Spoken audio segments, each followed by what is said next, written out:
Saturday, the 20th of June, 2026, and Arsenal summer window is doing that thing it always does.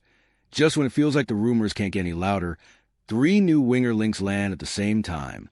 Bradley Barcola, Rodrygo, Christos Tzolis. 3 very different profiles, and oddly enough, all 3 links feel like they fit the same logic. Let's start with the name that's generating the most buzz, Bradley Barcola at PSG. The word is Arsenal are lining up the structure of a bid, working to the details before they go official. So, not just a random name thrown into the mix, but something that sounds a bit more deliberate. And you can see why Arteta would like him. Barcola is 23, which means you're getting someone with high-level experience already, but still young enough to improve a lot. He's rapid, he drives at defenders, he's comfortable in tight spaces, and he can create those moments out wide that can flip a match on its head. If you're trying to add more unpredictability and more one-on-one threat, that's the type of winger you look for. The catch is pretty straightforward. PSG don't really need to sell. And even if there are questions about Barcola's long-term role, that doesn't automatically mean PSG are open to a bargain deal. Luis Enrique has a ridiculous amount of attacking talent to rotate through. Desire Dewey, Ousmane Dembele, Kvaratskhelia, they've all been major figures. That kind of depth can create uncertainty for a player, sure, but it also means PSG can simply keep everyone and let competition sort out. So if Arsenal want Barcola, the price is likely to be premium money.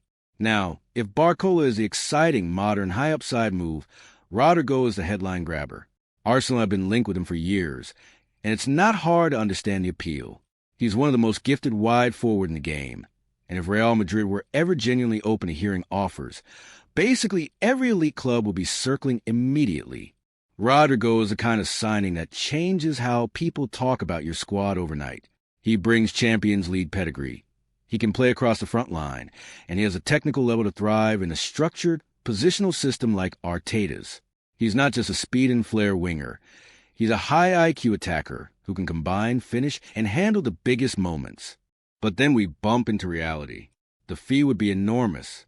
The wages would be enormous. And even if you can make the numbers work, you're dealing with competition from clubs who can throw money around without blinking. That's why Rodrygo feels less like a normal transfer target and more like the ultimate. If this happens, everything changes scenario, which brings us to the third name, and the one that will probably split opinion the most. Christos Tzolis of Club Brugge. On paper, he's the less glamorous link. No Galactico shine, no PSG star aura. But in some ways, he might be the most gettable of the 3, even if gettable still isn't simple. The reports suggest Arsenal are keeping a close eye on him.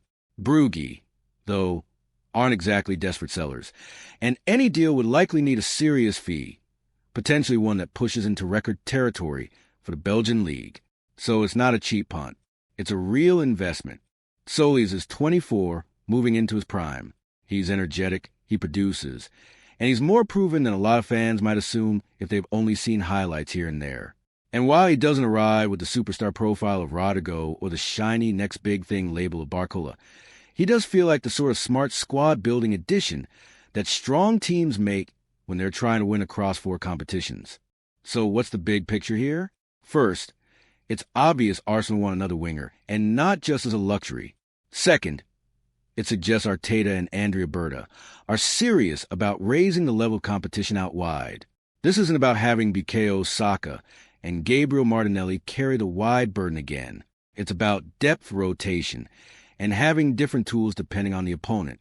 And third, it tells you Arsenal are shopping across different tiers of opportunity.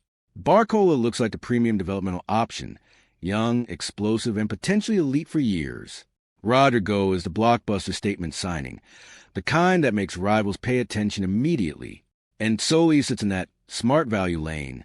Not cheap, not flashy, but possibly the most straightforward deal if the conditions are right. Now, let's be honest about the fan reaction to each one. If Arsenal somehow pull off Rodrygo, people will be celebrating all the way down Holloway Road. That's the dream scenario.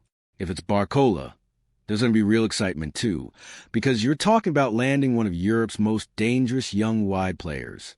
And if it's Tzolis, there'll be skepticism for about 5 minutes, followed by a sudden wave of supporters insisting they've been watching Belgian football closely for years. That's transfer season for you. And if I'm ranking them purely on ability and impact, assuming all three were available at sensible prices, it's Rodrygo first, Barcola second, Tzolis third. But that's the entire point. Prices aren't sensible in this market, and clubs don't sell just because another club asks nicely. So maybe the most interesting question isn't which winger Arsenal want. It's which selling club actually opens a door and at what cost. Because in the end, the best target in the world doesn't matter if the player isn't realistically attainable. This winger hunt is in overdrive now, and the next few weeks will tell us whether Arsenal are chasing a dream, building for the future, or making the kind of clever move that looks obvious in hindsight